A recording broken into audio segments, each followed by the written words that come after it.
Episode 1 में हम चोयुंग को देखते हैं।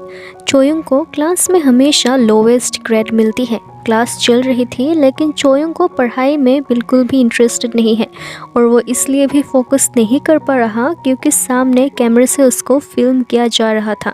एक डॉक्यूमेंट्री बनाई जा रही थी क्लास के टॉप स्टूडेंट और वर्स्ट स्टूडेंट की। क्लास की टॉप स्टूडेंट है योनसू और लोवेस्ट ग्रेड पाने वाला स्टूडेंट है चोयुंग। योनसू और चोयुंग एक साथ बैठे हैं और उनकी वीडियो बनाई जा रही है। ये 1 मंथ तक फिल्म किया जाएगा। क्लास की बेस्ट और वर्स्ट स्टूडेंट को 1 मंथ तक ऑब्जर्व किया जाएगा। योनसू भी डॉक्यूमेंट्री के लिए मान जाती है क्योंकि इसके लिए उसे पैसे भी मिलेंगे। चोयुंग इस डॉक्यूमेंट्री में पार्ट नहीं लेना चाहता था क्योंकि उसे लगता है योनसू बहुत अजीब है, लेकिन उसके पेरेंट्स उसको बहुत समझाते हैं। कहते हैं उसे टॉप स्टूडेंट के साथ बैठने का मौका मिलेगा। ये तो अच्छी बात है, तो उसे ये ज़रूर करना चाहिए। क्लास की फर्स्ट डे शुरू होती है और योनसू को लगता है कि चोयुंग बहुत एनोइंग है और चोयुंग भी यही फील करता है योनसू के बारे में। फिर भी चोयुंग कोशिश करता है योनसू के साथ फ्रेंड्स बनने की और एक दिन लंच टाइम में वो योनसू से बात करने की भी कोशिश करता है, लेकिन उसे समझ नहीं आ रहा था कि वो क्या बोले और गलती से योनसू के शर्ट में खाना गिर जाता है तो चोयुंग सॉरी भी बोलता है, लेकिन योनसू बहुत गुस्से वाली है। वो इस बात का बदला लेने के लिए चोयुंग के शर्ट पर सॉस फेंक देती है। दोनों एक दूसरे से बहुत अलग है। क्लास में जब भी चोयुंग को नींद आती है तो योनसू उसे सोने नहीं देती, टीचर को बुलाती है और उनसे कोई ना कोई सवाल पूछती है ताकि चोयुंग सो ना सके। क्लास के टाइम में चोयुंग कोई फ़नी कॉमिक्स पढ़ के हंसने लगता है तो इससे योनसू को बहुत डिस्टर्ब होता है, तो वो कॉमिक्स उससे लेके फेंक देती है। और डॉक्यूमेंट्री इंटरव्यू में जब चोयुंग को पूछा जाता है कि उसे क्या चीज़ पसंद नहीं तो वो बोलता है उसे योनसू नहीं पसंद, योनसू में थोड़ा सा भी सोशल स्किल्स नहीं है। इस तरफ योनसू भी बोलती है कि उसे चोयुंग जैसा पैथेटिक पर्सन बिल्कुल नहीं पसंद। फिर उनसे पूछा जाता है कि उन्हें क्या लगता है आज से 10 साल बाद वो क्या करेंगे, उनकी लाइफ कैसी होगी। योनसू बोलती है वो जो भी करेगी उसमें अच्छी होगी, वो एक एक्टिव लाइफ लीड कर रही होगी और वो लोगों को लीड करेगी। तो वही चोयुंग बोलता है कि उसे बस एक पीसफुल लाइफ जीना है और कुछ नहीं करना। लेकिन एक बात के बारे में दोनों श्योर है, दोनों ही एक दूसरे से दूर रहेंगे और कभी नहीं मिलेंगे इन द फ्यूचर। डॉक्यूमेंट्री बनती है और लोगों को ये डॉक्यूमेंट्री बहुत पसंद आती है। सभी का मानना है कि योनसू और चोयुंग की केमिस्ट्री बहुत अच्छी है और लोग तो इस डॉक्यूमेंट्री की 2nd सीज़न भी चाहते हैं। और अब 10 साल बाद हम योनसू को देखते हैं। वो एक मार्केटिंग कंपनी के लिए काम करती है और आज वो एक प्रेजेंटेशन कर रही है एक प्रोजेक्ट के लिए। लेकिन सोएन शॉप का टीम लीडर जांग दो ह्यून उसकी पूरी प्रेजेंटेशन सुने बिना ही योनसू को बोलता है कि उसकी मार्केटिंग स्ट्रेटेजीज अच्छी नहीं है। इससे योनसू को बहुत इंसल्ट फील होता है। वो सोचती है कि उसका फ्यूचर ऐसा होगा कि लोग उसको बातें सुनाए, ये उसने कभी नहीं सोचा था। वो अपने ख्यालों से बाहर आती है और प्रेजेंटेशन कंटिन्यू करती है। टीम लीडर जांग को बोलती है कि वो सोएन शॉप की प्रमोशन के लिए आर्टिस्ट किम को बुलाएगी क्योंकि वो एक पॉपुलर आर्टिस्ट है और ओपनिंग सेरेमनी में एक लाइव ड्राइंग शो भी अरेंज करेगी। जांग दो ह्यून को ये आइडिया सही लगता है। वो योनसू से पूछता है कि आर्टिस्ट किम को लाना पॉसिबल तो होगा ना।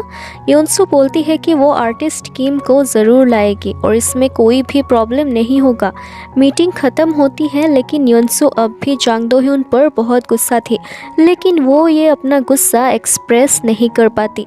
योनसू अपने टीम मेंबर्स को बोलती है आर्टिस्ट किम के बारे में उन्हें सब डाटा कलेक्ट करने के लिए उसे किसी भी तरह से आर्टिस्ट किम को ढूंढना ही होगा। लेकिन प्रॉब्लम यह है कि आर्टिस्ट किम का चेहरा आज तक किसी ने नहीं देखा। लेकिन योनसू ठान लेती है कि चाहे कुछ भी हो वो आर्टिस्ट किम को ज़रूर ढूंढेगी। अब हम चोयुंग और जियुंग को देखते हैं। चोयुंग अपने डैड के रेस्टोरेंट में बैठा है और जियुंग रेस्टोरेंट की प्रमोशनल वीडियो के लिए फिल्म कर रहा है। चोयुंग कहता है कि वो कल रात बस 2 घंटे ही सो पाया। जियुंग एक प्रोड्यूसर है और वो चोयुंग के पेरेंट्स के साथ बहुत क्लोज है। चोयुंग के पेरेंट्स भी उसे अपने बेटे की तरह ही ट्रीट करते हैं। जियोंग ने रिसेंटली एक प्रोजेक्ट फिनिश किया है और नेक्स्ट प्रोजेक्ट शुरू होने से पहले वो एक शॉर्ट वेकेशन में है। इस तरफ चोयोंग को देख के ऐसा लगता है कि वो अनएम्प्लॉयड है और इसलिए उसके फादर उसको रेस्टोरेंट में उनकी मदद करने के लिए बोलते हैं। योनसू आर्टिस्ट किम की ड्राइंग्स देख रही थी और तभी उसके पास जियोंग का कॉल आता है। जियोंग योनसू की कॉलेज फ्रेंड है। हम फिर से चोयोंग को देखते हैं, वो स्केचेस बनाने में लगा है और तभी उसका मैनेजर योनहो उसे बहुत फोर्स करके बाहर ले जाता है एक्सरसाइज करने, क्योंकि चोयोंग को अच्छे से नींद नहीं आती। फिर वो दोनों जियोंग से भी मिलते हैं। चोयोंग के पेरेंट्स परेशान हैं, उनको एग्जैक्टली नहीं पता कि चोयोंग आखिर क्या काम करता है, लेकिन असल में चोयोंग एक आर्टिस्ट है और वो बहुत ही अच्छी स्केचेस बनाता है और वो यही सेल करके काफ़ी अच्छी खासी पैसे कमा लेता है। पर ये सब उसने अपने पेरेंट्स को भी नहीं बताया। चोयोंग खुद को रिवील नहीं करना चाहता। वो टैलेंटेड है लेकिन दूसरे लोगों के सामने अपना ये टैलेंट शो नहीं करना उसे। योनहो चोयोंग से पूछता है कि वो क्यों खुद को ऐसे हाइड करके रखना चाहता है। उसे लाइव ड्राइंग की अपॉर्चुनिटी मिली है और ये उसे ज़रूर करना चाहिए। आर्टिस्ट नोवा ने तो एसजे के साथ कोलैबोरेट भी कर लिया। नोवा की ड्राइंग स्टाइल चोयोंग जैसा ही है, काफ़ी सिमिलर। ऐसे तो लोग सोचने लगेंगे कि चोयोंग ने ही नोवा की ड्राइंग्स कॉपी की है, लेकिन असल में आर्टिस्ट नोवा चोयोंग की ड्राइंग स्टाइल कॉपी कर रहा था। जियोंग ने योनसू के लिए एक ब्लाइंड डेट अरेंज किया है, लेकिन योनसू उस लड़के से मिल ही नहीं रही क्योंकि वो हमेशा अपने काम में बिजी है। लेकिन वो लड़का अब भी योनसू से मिलना चाहता है, तो ऑलरेडी 4 बार मना करने के बाद योनसू इस बार मिलने के लिए रेडी हुई। जियोंग अपने टीम लीडर से एनवायरमेंटल डॉक्यूमेंट्री बनाने की परमिशन मांगता है, लेकिन टीम लीडर बोलते हैं कि जियोंग को कुछ और करना चाहिए। वो जियोंग को योनसू और चोयोंग पर दूसरी डॉक्यूमेंट्री बनाने के लिए बोल रहे थे, क्योंकि पहली डॉक्यूमेंट्री पे व्यूज़ बहुत आए हैं और यंग लोगों को भी बहुत पसंद आया। इसलिए अगर वो लोग दूसरी डॉक्यूमेंट्री इस टॉपिक पर बनाए कि 10 साल में चोयोंग और योनसू कितना बदले, दोनों अब क्या कर रहे, तो ये डॉक्यूमेंट्री बहुत पॉपुलर होगी। इस तरफ हम चोयोंग को देखते हैं, उसे पॉपुलर आइडल सिंगर एनजे ने कॉल किया है। रिसेंटली एनजे ने उसकी एक ड्राइंग खरीदी थी और अब वो चोयोंग से मिलना भी चाहती है, उसकी दूसरी ड्राइंग्स भी देखना चाहती है।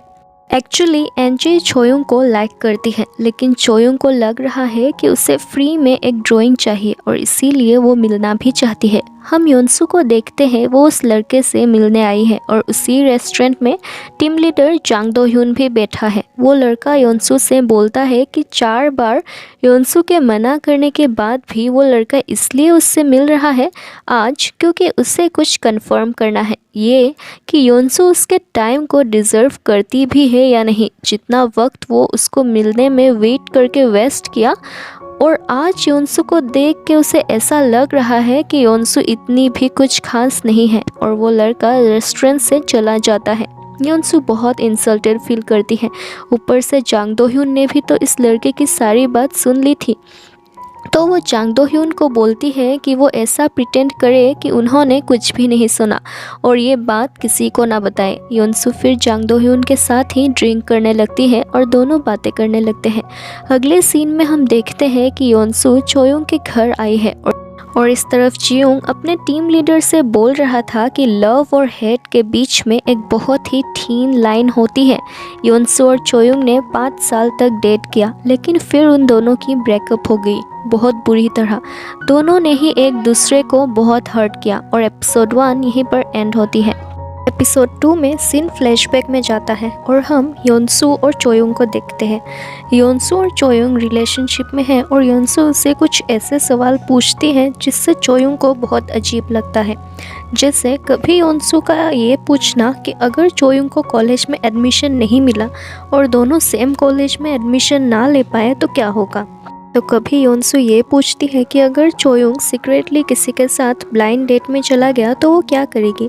योनसू जैसे चोयुंग से कुछ सुनना चाहती हो, एक स्पेसिफिक आंसर, लेकिन चोयुंग वो योनसू के ऐसे सवालों को इतना सीरियसली नहीं लेता। लास्ट टाइम योनसू उससे ये पूछती है कि अगर योनसू उसे छोड़ के चली गई तो चोयुंग क्या करेगा। चोयुंग इस सवाल से बहुत अपसेट हो जाता है और वो बोलता है कि अगर उसने ऐसा किया तो वो उससे और कभी भी नहीं मिलेगा।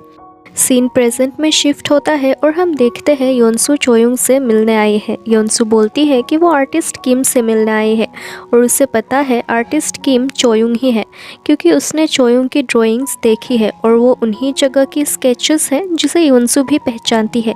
और पास्ट में एक बार चोयुंग ने उसे बोला था कि वो लोगों की स्केचेस नहीं बनाता, और आर्टिस्ट किम ने भी अपने इंटरव्यू पे यही बोला था। और इन्हीं बातों से योनसू श्योर है कि चोयुंग ही आर्टिस्ट किम है। योनसू बोलती है कि वो लोग चाहते हैं आर्टिस्ट किम यानी चोयुंग सोएन शॉप की ओपनिंग डे में लाइव ड्राइंग शो करे, लेकिन चोयुंग डायरेक्टली मना कर देता है। 2 रीज़न है इसके लिए। इसलिए क्योंकि उसे लोगों के सामने आना पसंद नहीं, और इसलिए भी क्योंकि योनसू ये प्रपोज़ल लेके आई है। फिर चोयुंग बहुत सीरियस हो जाता है और वो योनसू से पूछता है कि वो क्यों 5 साल बाद सिर्फ इस काम के वजह से उससे मिलने आई है। योनसू बोलती है क्योंकि ये प्रोजेक्ट उसके लिए बहुत इम्पॉर्टेंट है, अदरवाइज़ वो चोयुंग से मिलने नहीं आती। योनसू ये भी कहती है कि 5 साल हो गए ब्रेकअप के और चोयुंग आज भी उसी बात से नाराज़ है, लेकिन चोयुंग आज भी वो दिन भूल नहीं पाया। उसके लिए इतना इजी नहीं है। फिर एनजी आती है चोयुंग के घर। यूनहो एनजी को देख के बहुत एक्साइटेड है, कहता है कि वो जब भी चाहे यहाँ आ सकती है। एनजे चोयुंग की स्टूडियो में जाती है और उसकी स्केचेस देखती है जो उसे बहुत पसंद आती है। वो चाहती है कि चोयुंग उसकी बिल्डिंग्स की भी स्केचेस बनाए, लेकिन चोयुंग इस बारे में थोड़ा सोचना चाहता है। इस तरफ जियोंग को योनसू दिखती है और वो योनसू से मिलने जाता है। जियोंग भी योनसू और चोयुंग के साथ सेम ही क्लास में था और आज 5 साल बाद वो योनसू से फिर से मिल रहा। योनसू चोयुंग के बारे में ही बोलती है कि वो अब भी बहुत चाइल्डिश है, उसे जाना ही नहीं चाहिए था चोयुंग से मिलने। फिर वो जियोंग से पूछती है कि वो कैसा है, सब कुछ ठीक तो है ना उसके लाइफ में। हम योनसू को देखते हैं वो अपनी ग्रैंड मदर के साथ लंच कर रही है। अगले सीन में हम यूनहो को देखते हैं कि वो चोयुंग के फादर के रेस्टोरेंट में हेल्प कर रहा है। यहाँ जियोंग भी आई है और बहुत सारा खाना ऑर्डर करती है और उनकी रेसिपीज़ पता लगाने की कोशिश करती है, लेकिन यूनहो आके ये देख लेता है और उससे बोलता है कि मैं यहाँ के ऑनर के साथ बहुत क्लोज हूँ, मैं उनसे रेसिपीज़ पूछ सकता हूँ। तो जियोंग इमीडिएटली हाँ कर देती है और गलती से वो ये भी बोल देती है कि सामने जियोंग का भी अपना एक रेस्टोरेंट है और इसी वजह से वो यहाँ की रेसिपीज़ पता लगाने की कोशिश कर रही है। लेकिन फिर जियोंग थोड़ा एम्बेरस्ड फील करती है और खाना खाए बिना ही जाने लगती है। तो योनहू उसे खाना पैक करके देता है और बोलता है कि घर में आराम से खाना धीरे धीरे, ताकि तुम इनकी रेसिपीज़ पता कर सको। आगे हम देखते हैं कि अगले दिन सुबह योनसू अपने ऑफिस के लिए निकलती है और वो डिसाइड करती है कि वो टीम लीडर जांग को बोल देगी कि आर्टिस्ट किम को लाइव ड्राइंग शो के लिए लाना पॉसिबल नहीं होगा और कुछ ऑल्टरनेटिव वे वो निकाल लेगी। लेकिन टीम लीडर जांग को देखते ही वो कुछ नहीं बोल पाती। जांग सोएन शॉप में जाना चाहता है, उन्हें कुछ देखना है, डिस्कस भी करना है और वो उनके साथ योनसू को भी ले जाते हैं। जाते वक्त योनसू को उस दिन रात की कुछ बातें याद आती है। जब वो ड्रंक थी तो उसने जंग दो ह्यून को बहुत उल्टा सीधा बोला था कि जंग दो ह्यून बहुत कोल्ड हार्टेड पर्सन है, सोशियोपैथ है, और अब ये बात याद आने पर वो उसे सॉरी बोलती है। योनसू अपने बिहेवियर के लिए बहुत एम्बेरस्ड फील कर रही थी। इस तरफ योनहू चोयुंग को बोलता है कि वो सोएन शॉप के लाइव ड्राइंग क्यों नहीं कर रहा, उसे ये ज़रूर करना चाहिए क्योंकि सोएन शॉप को चोयुंग के फेवरेट आर्किटेक्ट जियन फेराट ने डिज़ाइन किया है और सोएन शॉप के लाइव ड्राइंग बनाने का मौका चोयुंग को मिल रहा है। चोयुंग ये जानने के बाद कि ये उसके फेवरेट आर्किटेक्ट जियन फेराट ने डिज़ाइन किया है थोड़ा इंटरेस्टेड होता है, लेकिन वो फिर भी श्योर नहीं है। तो इसलिए योनहू उसे सोएन शॉप के सॉफ्ट लॉन्च में ले जाता है। उसके बाद चोयुंग खुद डिसाइड कर सकता है कि उसे करना है या नहीं। वो चोयुंग को सोएन शॉप ले आता है और वहाँ पर दोनों योनसू और टीम लीडर जांग दो ह्यून को भी देखते हैं। योनहू योनसू को कहता है कि वो चोयुंग को ज़रूर कॉल करे इस प्रोजेक्ट के बारे में बात करने के लिए। टीम लीडर जांग दो ह्यून योनसू को कहता है कि योनहू और चोयुंग काफ़ी इंटरेस्टिंग पर्सन है। चोयुंग परेशान है कि ऐसे तो योनहू उसकी आइडेंटिटी सबके सामने रिवील कर देगा, और योनहू पूछता है कि वो हमेशा अपनी आइडेंटिटी छुपाने में क्यों लगा रहता है। योनहू ये भी बोलता है कि योनसू और जांग दो ह्यून एक साथ वर्क पार्टनर्स नहीं बल्कि कपल लग रहे हैं, और जांग दो ह्यून बहुत हैंडसम है। ये बात सुन के चोयुंग थोड़ा अपसेट हो जाता है। हम योनसू को देखते हैं जो फाइनली जांग दो ह्यून को बोलती है कि वो आर्टिस्ट किम को ढूंढ नहीं पाई, तो इसलिए वो कोई दूसरा रास्ता ज़रूर निकालेगी मार्केटिंग के लिए। लेकिन जांग दो ह्यून बोलता है कि क्या तुम्हें याद नहीं कि लास्ट टाइम उस दिन तुमने क्या बोला था। और हम फ्लैशबैक में देखते हैं कि योनसू ने उस दिन ड्रंक होकर जांग दो ह्यून को सब कुछ बोल दिया था।